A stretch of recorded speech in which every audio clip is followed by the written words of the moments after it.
भाइयों बहनों, आज हम टीजीटी पीजीटी के अति महत्वपूर्ण प्रश्नों पर चर्चा करेंगे, जो कि हिंदी से संबंधित बहुत अच्छे प्रश्न हैं, जो कि परीक्षाओं के लिए बहुत उपयोगी होने वाले हैं। तो देखें, यहाँ से आपके टीजीटी पीजीटी के साथ साथ नेट जेआरएफ में भी आने के चांसेस हैं। लाल तारा के रचनाकार हैं, आप बताएं। तो लाल तारा के रचनाकार राम वृक्ष बेनीपुरी, यहाँ से प्रश्न बनता है। और यहाँ से प्रश्न बनते हैं कि लाल तारा विधा पूछता है, तो विधा क्या है? ये रेखा चित्र है। रेखा चित्र करिएगा मित्रों, संस्मरण नहीं, ध्यान दीजिएगा, ठीक है।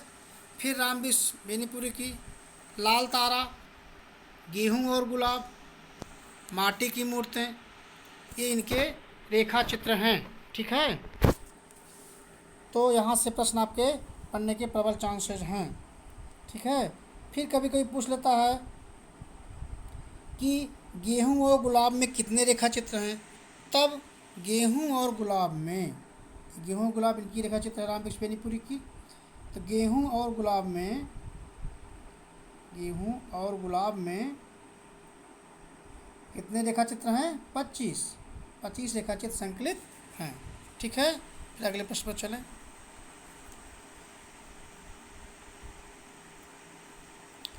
देखें अगला प्रश्न, जो कि बहुत अच्छा प्रश्न है। तो देखें इसका, तुलसीदास जी ने भी भ्रमर गीत परंपरा के अंतर्गत भ्रमर गीत की रचना की है, जो संकलित है। क्योंकि हम जानते हैं तुलसीदास जी भ्रमर गीत परंपरा के अंतर्गत रचनाएं की हैं, वो संकलित किसमें हैं? कृष्ण गीतावली मित्रों, ठीक है, कृष्ण गीतावली में, ध्यान दीजिएगा, ठीक है। फिर यहाँ से प्रश्न आगे बनते हैं। कैसे प्रश्न बनेंगे कि तुलसीदास जी के कितने ग्रंथों को प्रमाणित माना गया है? तो रामचंद्र शुक्ल जैसे विद्वानों ने तुलसीदास की 12 ग्रंथों को, कितने ग्रंथों को? 12 ग्रंथों को, 12 रचनाओं को प्रमाणित माना है। यहाँ से प्रश्न बहुत अच्छा बनता है आपका। फिर देखें कौन सा प्रश्न बन सकता है कि तुलसीदास जी ने रामचरितमानस की रचना किस भाषा में की है? तो अवधी भाषा में की है। यहाँ से प्रश्न बनता है, कौन सी भाषा थी इसमें? अवधी। छंद क्या थे? दोहा और चौपाई। रामचरितमानस के छंद पूछेगा मित्रों, ध्यान दीजिएगा, हमेशा दोहा और चौपाई ही होगा, ठीक है। फिर देखें यहाँ से प्रश्न बन सकता है कि रामचरितमानस कब लिखा गया था? बहुत अच्छा प्रश्न है। तब 1574 ईस्वी या 1631 संवत, ठीक है। आप जानते हैं कि ईस्वी में 57 साल जोड़ते हैं तो संवत बनता है। यहाँ से प्रश्न आपके बहुत अच्छे चांसेस हैं, ठीक है। फिर अगले प्रश्न पर चलें। देखिए अगला प्रश्न, भक्तन को कहाँ सीकरी सो काम, आवत जात पनहिया टूटी, बिसर गयो हरिनाम। ये किसकी पंक्ति है? किसने कहा था और कब कहा था और क्यों कहा था? अब देखें, पहले ये देखें किसने कहा था। ये कुम्भदास जी ने कहा था। अच्छा, किस लिए कहा था? अकबर जी कुम्भदास जी के बारे में सुने कि बहुत अच्छे कवि हैं, बहुत अच्छे वक्ता हैं, अच्छे गायक के रूप में भजन कहते हैं। तो अकबर जी ने उनके भजन को सुनने के लिए फतेह को शीघ्र बुलाया। तब उन्होंने जब ये सुनाया अपना वक्तव्य, तो अकबर बहुत प्रसन्न हुए। तो उनसे कहा, आप जो मांगना हो मांगिए। तो उन्होंने कहा है, महाराज आप मुझे इतना कष्ट करिए कि सिकरी मत, फतेहपुर सिकरी मत बुलाइए, ठीक है। ये आपके प्रश्न यहाँ से बनते हैं। तो किसका कथन है? कुम्भदास का है। फिर देखें यहाँ प्रश्न और बन सकते हैं कि रास पंचाध्यायी किसकी कृति है? बहुत इंपॉर्टेंट है मित्रों, उसी प्रश्न पर हम चर्चा करेंगे जो आपके टीजीटी पीजीटी में निश्चित रूप से आएंगे। रास पंचाध्यायी बताएं, नंददास की है, ठीक है, नंददास। फिर पूछता है कि रास पंचाध्यायी किस भाषा, किस रोला छंद, किस छंद में है? तो रोला छंद में है, ठीक है। फिर देखें यहाँ से प्रश्न बन सकता है कि अष्टछाप, जो कुम्भदास प्रथम अष्टछापी कवि थे, तो अष्टछाप की स्थापना कब हुई थी? अष्टछाप तो ध्यान दीजिएगा, अष्टछाप जो है, अष्टछाप की स्थापना 1565, कैसे याद करेंगे, 565 वन रख दो पहले, 1565 ईस्वी में किया गया था। इसकी स्थापना किसने की थी, विट्ठल लाल ने की थी, विट्ठल नाथ ने की थी। अच्छा, और प्रश्न पूछ सकता है कि अष्टछाप में कितने कवि सम्मिलित हैं, आप जानते हैं 8 कवि, ठीक है। अच्छा, 8 कवि में पूछता कितने कितने वल्लभाचार्य जी के हैं, कितने विट्ठलनाथ के हैं। तब 4 कवि, चार कवि वल्लभाचार्य जी के और 4 कवि विट्ठलनाथ के थे, ठीक है। 4 कवि वल्लभाचार्य के और 4 कवि विट्ठलनाथ के। तो यहाँ से प्रश्न आपके बनते हैं। इसका हम आपको एक ट्रिक बताएंगे जो आप कभी भी नहीं भूल पाएंगे। यहाँ से एक नंबर का प्रश्न निश्चित रूप से आता है। देखें, अष्टछाप के कवियों को याद करने का तरीका KSPK, देखें KSPKGCCN, बस ये 8 कवि हैं। ये 4 कवि जो हैं ये विट्ठल वल्लभाचार्य जी के हैं, वल्लभाचार्य के। ये 4 कवि विट्ठलनाथ के, ठीक है। तो अब देखें इसका ट्रिक। के से कुंभन दास, एस से सूरदास, पी से पावन दास, के से कृष्णदास, जी से गोविंद स्वामी, छी से शीत स्वामी, फिर सी से चतुर्दास, यन से नंददास, ठीक है मित्रों। यहाँ से प्रश्न आप 1-2 बार जब सुनेंगे तो आप कर लेंगे, ठीक है। फिर अगला प्रश्न देखें, भक्ति काल को सबसे पहले किसने हिंदी साहित्य का स्वरयुग कहा। तो मित्रों ध्यान दीजिएगा, सबसे पहले कहने वाले कौन थे, जॉर्ज ग्रियर्सन।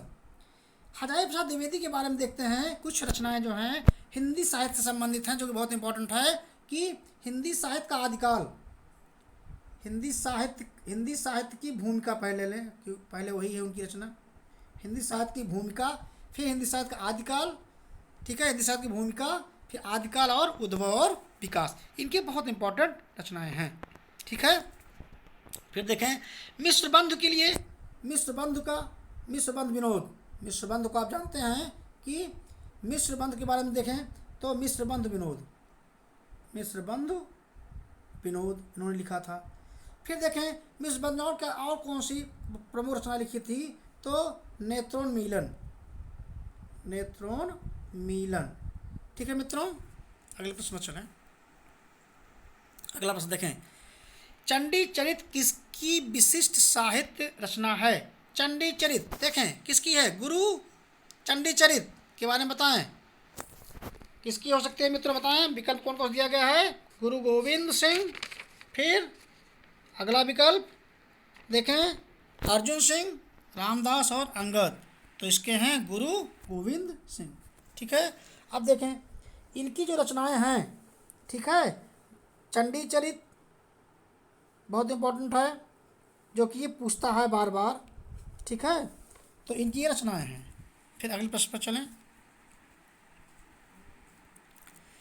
तुलसीदास चंदन घिसे के लेखक हैं, तुलसीदास चंदन घिसे के लेखक हैं, बताएं।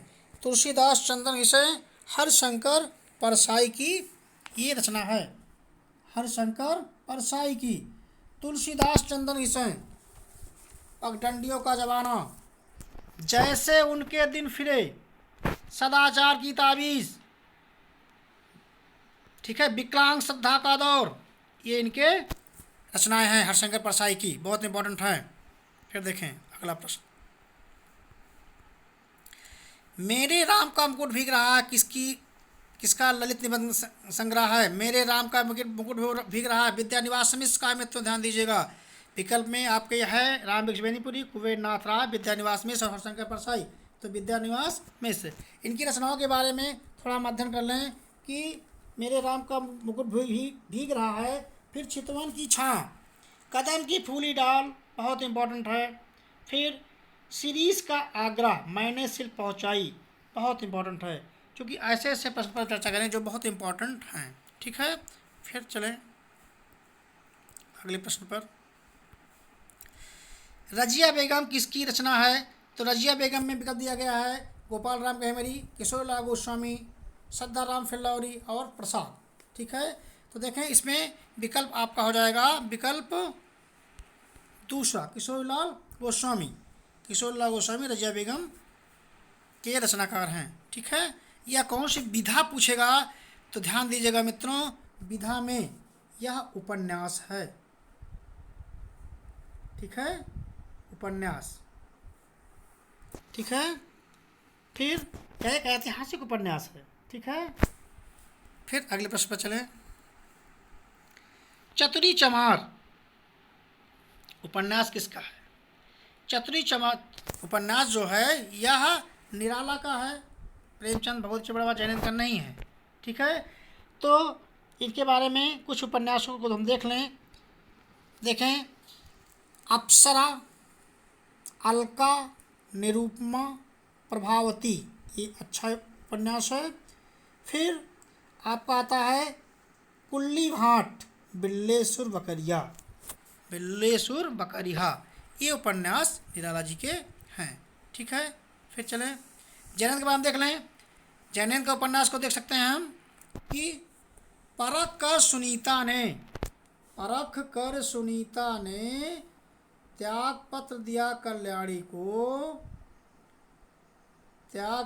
कल्याणी को सुखदा के विवर्त व्यतीत को, सुखदा ये सब किसके हैं? जैनंद के उपन्यास हैं। ठीक है, अगला प्रश्न, कुट्टी चातन के उपनाम से किसके व्यक्तिपरक निबंध लिखे हैं? बताएं। कुट्टी चातक, तो आप जानते हैं कुट्टी चातक उपनाम से किसने लिखा था? मुक्तिबोध विकल्प में है, अज्ञेय है, भागवत गोपाल है और नेमचंद जैन, तो इसमें अज्ञेय जी हैं। ठीक है, कुट्टी चातक नाम से अज्ञेय ने लिखा था। इनकी कुछ निबंध संग्रह हैं जो बहुत इंपॉर्टेंट हैं। त्रिशंकु आत्मनेपद, त्रिशंकु आत्मनेपद पूछता है, तो त्रिशंकु और आत्मनेपद भी इनके निबंध संग्रह हैं। किसके? अज्ञेय का। अज्ञेय का पूरा नाम पूछ लेता है जो बहुत आसान है हिंदी में। यदि आप टीजीटी पीजीटी देने जा रहे हैं तो इनका नाम पूरा नाम बहुत आसानी से जानते होंगे, सच्चिदानंद हीरानंद वात्स्यायन अज्ञेय। ठीक है, अगला प्रश्न, जो सुख सुजस सुलभ मोह स्वामी में कौन सा अलंकार है? अब देखें, उत्प्रेक्षा के बारे में देख लें पहले। उत्प्रेक्षा अलंकार कहाँ होता है? जहाँ मनु मानो जनु जानो जानहु मानहु शब्द रहेगा तभी उत्प्रेक्षा होगा, ऐसा कोई शब्द है नहीं, ये तो होगा नहीं। फिर देखें रूपक में, तो रूपक में आप जानते हैं कि इसमें उपमेय उपमान का आरोप होता है, ये भी नहीं है। उपमेय क्या होता है? ध्यान दें, उपमेय को हम क्या कहते हैं? उपमेय और उपमान। हम लोग उपमेय और उपमान के बारे में केवल सुनते हैं, इसका अर्थ भी जानना चाहिए। उपमेय का मतलब होता है व्यक्ति सूचक, उपमान का होता है प्रकृति सूचक। ठीक है, तो उपमेय का मतलब व्यक्ति सूचक और उपमान का मतलब प्रकृति सूचक। इसमें देखिए कौन सा अलंकार हो सकता है? सुख सुजस सुलभ, यहाँ पर वर्णों की आबित बार बार हुई है, सा। ठीक, तो यहाँ पर सा, तो जब वर्णों की आबित बार बार हो तो यहाँ पर कौन सा अलंकार होगा? अनुप्रास अलंकार। ठीक है, फिर देखें यहाँ से प्रश्न ऐसे बनता है कि शब्दा और अर्था में शब्दा के कौन कौन से पाठ होते हैं?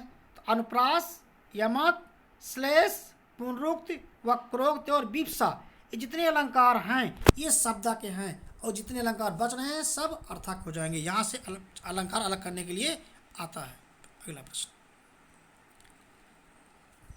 देखें, मात्रिक विषम संयुक्त छंद है छप्पय, कुंडलिया, हरगीतिका, सोरठा। हम जानते हैं मित्रों कि दोहा का उल्टा सोरठा होता है। कई प्रश्न ऐसे पूछ लेता है कि दोहा का उल्टा क्या हो जाएगा? दोहा का उल्टा हो जाएगा आपका सोरठा। ठीक है, फिर देखें यहाँ प्रश्न बन सकता है कि दोहा में कितनी कितनी मात्राएं होती हैं? तो दोहा में 4 चरण होते हैं।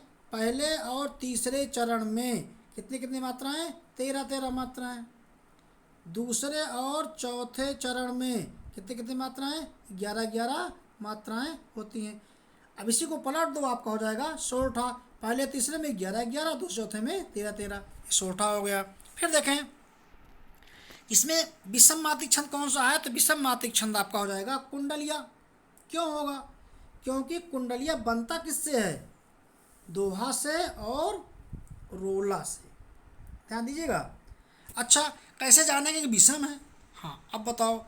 सममात्रिक वह छंद होता है जिसके चारों चरण में समान मात्राएं हों, बराबर मात्राएं हों, जैसे चौपाई।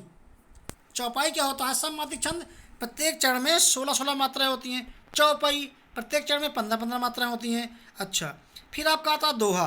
दोहा क्या है, अर्ध सममात्रिक छंद है। दोहा क्या है, दोहा और सोरठा क्या है, अर्धसम है। अच्छा अर्धसम क्यों है भाई, इतना हम जाने ना। अर्धसम का मतलब होता है कि आधे में सम, आधे में सम, अर्धसम।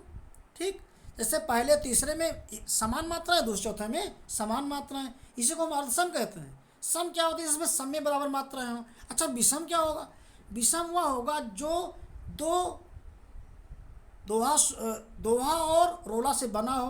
कहने का मतलब एक दोहा हो दूसरा रोला हो, एक सम हो दूसरा अर्धसम या विषम हो, अर्धसम हो। ठीक है, इस तरह से आपका हो जाएगा विषम मात्रिक छंद।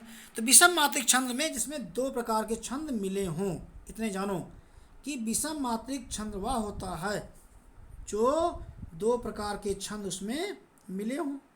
अच्छा इसमें मिला कौन कौन सा है, दोहा और रोला, दोहा और रोला। अच्छा इसमें एक आसान ट्रिक है, सबसे आसान कुंडलिया में, तो ध्यान दीजिएगा, कभी गलती मत करिएगा, यहाँ से आएगा तो। पिछले बार प्रश्न गीतका का पूछा हुआ था, इस बार शायद कुंडलिया पूछ ले। तो कुंडलिया में जिसका प्रारंभ उस छंद का पहला अक्षर, जो पहला अक्षर होगा वही उस छंद का अंतिम शब्द होगा। अच्छा नहीं शब्द, जिस छंद का पहला शब्द होगा वही शब्द उस छंद का अंतिम हो जाएगा। जब ऐसा होगा तो आप कर दो कुंडलिया। ठीक, चलिए अगले प्रश्न। परुष का विलोम क्या होता है, परुष, परुष का अर्थ देखें, परुष का अर्थ होता है कठोर, तो कठोर का विलोम हो जाएगा आपका कोमल। फिर अगले प्रश्न पर चलें। जंगम बहुत पूछता है, जंगम का विलोम पुष्ट, स्थावर, तो इतना हम लोग रटे हुए होते हैं, आसानी से कर लेते हैं स्थावर। फिर चलें अगले प्रश्न पर। फिर देखें इनमें से बाधा का पर्यायवाची शब्द नहीं है, क्योंकि जो प्रश्न है ये बहुत अच्छे प्रश्न हैं। तो देखें जलद, जलधि, मेघ, वारिद। हमने बताया था कि जल के पर्यायवाची में जो आपका जल का पर्यायवाची है उसमें जा लगा दोगे तो कमल हो जाएगा, दा लगा दोगे तो बादल हो जाएगा, धी लगा दोगे तो समुद्र हो जाएगा। अब बताएं बाधा पर्यायवाची कौन सा नहीं है, आप निकाल लेंगे, विकल्प आपका दूसरा जलधि। ठीक, फिर देखें अगला प्रश्न। अग्नि को पचाने वाली, अन्न को पचाने वाली अग्नि को क्या कहते हैं, जिसमें अन्न पचता, अन्न किसमें पचता है, जठर में। जठर में होता क्या है, पेट, तो क्या हो जाएगा आपका जठराग्नि। ठीक है, समुद्र में लगने वाली आग को क्या कहते हैं, समुद्र में लगने वाली आग को बड़वाग्नि। जंगल में जब गर्मियों के समय में पत्ते आपस में रगड़ते हैं, हवाएं चलती हैं तो जंगल में आग लग जाती है, ऐसे समय में लगने वाली आग को क्या कहते हैं, जंगल में लगने वाली आग को दावाग्नि। ठीक है, तो यहाँ से प्रश्न आपके बहुत अच्छे बनेंगे। तो मित्रों जो इस चैनल पर नया हो, चैनल को सब्सक्राइब, लाइक, शेयर जरूर कर दें। ठीक है, फिर देखें अगला प्रश्न। संदेश राशक के रचयिता हैं, संदेश राशक अब्दुल रहमान, अब्दुल रहमान संदेश राशक के रचयिता हैं। पूछता कौन सा कैसा काव्य है, तो विरह काव्य है, विरह। ठीक है, फिर देखें यहाँ से आपके प्रश्न बन जाएंगे। हेमचंद के बारे में देख लें, हेमचंद के बारे में थोड़ा अध्ययन कर लें, क्योंकि हेमचंद का प्रश्न पूछता है। तो हेमचंद का हो जाएगा प्राकृत का पाणिनि, प्राकृत का पाणिनि, प्राकृत भाषा। ठीक है, प्राकृत का पाणिनि किसे कहते हैं, हेमचंद को। मित्रों ध्यान दीजिएगा, गलती मत करिएगा। फिर हेमचंद के बारे में देख लें, बहुत अच्छा प्रश्न है। हेमचंद शब्दानुशासन किसका है, हेमचंद का है। फिर देखें लक्ष्मीधर के बारे में, चलो बाद में बताएंगे। अगला प्रश्न देखें, क्योंकि वीडियो बड़ा लंबा हो रहा है इसलिए थोड़ा शॉर्ट कर दें। कालिदास हजारा की रचना बताएं किसने की है, कालिदास हजारा। तो भारतेंदु हरिश्चंद्र, घनानंद चिंतामणि और कालिदास नहीं, कालिदास हजारा के रचनाकार हैं कालिदास जी, सीधी बात। ठीक है, फिर देखें अगला प्रश्न। आचरण की सभ्यता निबंध के लेखक, आचरण की सभ्यता निबंध के लेखक में तो ध्यान दीजिएगा, चंद्रधर शर्मा गुलेरी, अध्यापक पूर्ण सिंह, श्याम सुंदर दास और बाद मुकुल गोप नहीं, इसमें अध्यापक पूर्ण सिंह, इनके कुछ हैं निबंध संग्रह। देखें पूर्ण सिंह के बारे में, आचरण की सभ्यता, सच्ची मित्रता, पवित्रता, कन्यादान, ठीक है, ये सब, मजदूरी और प्रेम, ये अध्यापक पूर्ण सिंह के निबंध संग्रह हैं। फिर देखिए अगला प्रश्न,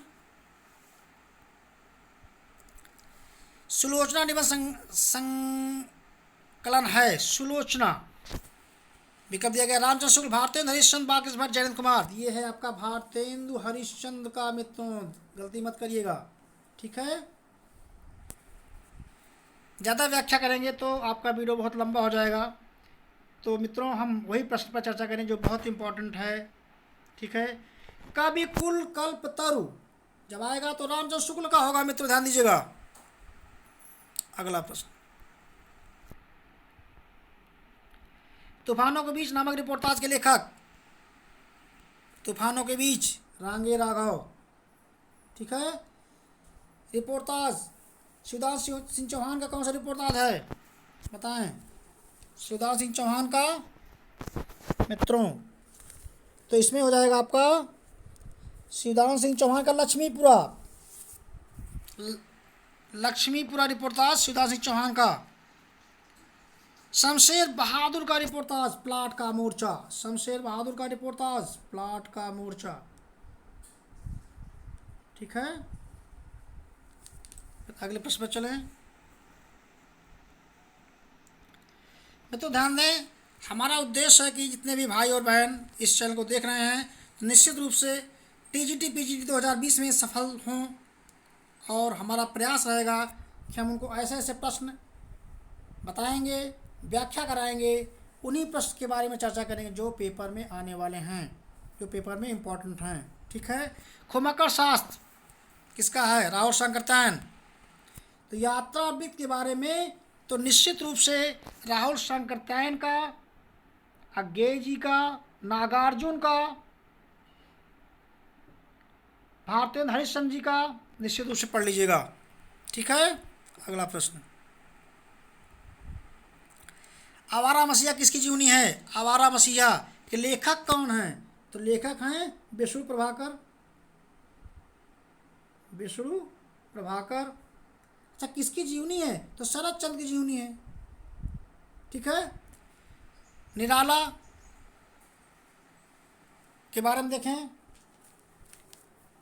निराला बहुत अच्छा प्रश्न है, चूँकि यहाँ से पूछता है। निराला की जीवनी जो है ये रामविलास शर्मा ने लिखा था, निराला की साहित्य साधना।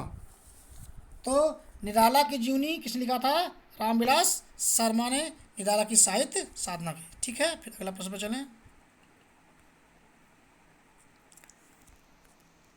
मेरा जीवन प्रवाह किसकी आत्मकथा है, आत्मकथा से निश्चित रूप से एक प्रश्न आएगा। मेरा जीवन प्रवाह वियोगी हरि का। मित्रों, हम अन्य विकल्प के बारे में नहीं चर्चा कर रहे हैं क्योंकि समय ज़्यादा जा रहा है, तो हम सोच रहे हैं कम समय में आपके अच्छे प्रश्न तैयार हो जाएं। ठीक है, हम उसी प्रश्न पर चर्चा करें जो आपके बहुत इंपॉर्टेंट हैं। तो पहली आत्मकथा पूछता है, पहली आत्मकथा, तो पहली आत्मकथा तो जब पूछेगा मित्रों तो ध्यान दीजिएगा, अर्ध कथानक या अर्ध कथा है। किसने लिखा था, जैन कवि, हमने आपको पिछली वीडियो में बताया था, जैन कवि बनारसी दास चतुर्वेदी। ठीक है, फिर अगला प्रश्न देखें। सफ़ेद कौवा कहानी के लेखक, सफ़ेद कौवा, सफ़ेद कौवा कहानी, ये विधा पूछता है। सफ़ेद कौवा कौन सी विधा है, सफ़ेद कौवा तो कहानी है, स्पष्ट है। लेकिन कभी विधाएं देता था, विधाएं हम लोग समस्या में होते हैं क्योंकि विधा से प्रश्न निश्चित रूप से 2 नंबर का प्रश्न आता है मित्रों, ध्यान दीजिएगा टीजीटी पीजीटी में। तो विधाएं बहुत गलतियां होती हैं, विधाएं से आप लोग गलती मत करिएगा। मंजुल भगत का है, गुलमोहर के गच्छे, सफ़ेद कौवा। ठीक है, फिर अगले प्रश्न, फिर मित्रों ठीक है, तो आपके ये 25 अत्यंत महत्वपूर्ण प्रश्न जो कि पेपर में आए हुए हैं, इसका संपूर्ण विश्लेषण आपको करा दिया गया है। तो निश्चित रूप से कई प्रश्न आपको टीजीटी पीजीटी में मिलेंगे। मित्रों, इस तरह के वीडियो को देखने के लिए हम आपसे एक आग्रह करेंगे कि जो इस चैनल को पहली बार देख रहा है तो चैनल को सब्सक्राइब, लाइक, शेयर जरूर कर दीजिएगा। धन्यवाद। जय हिंद।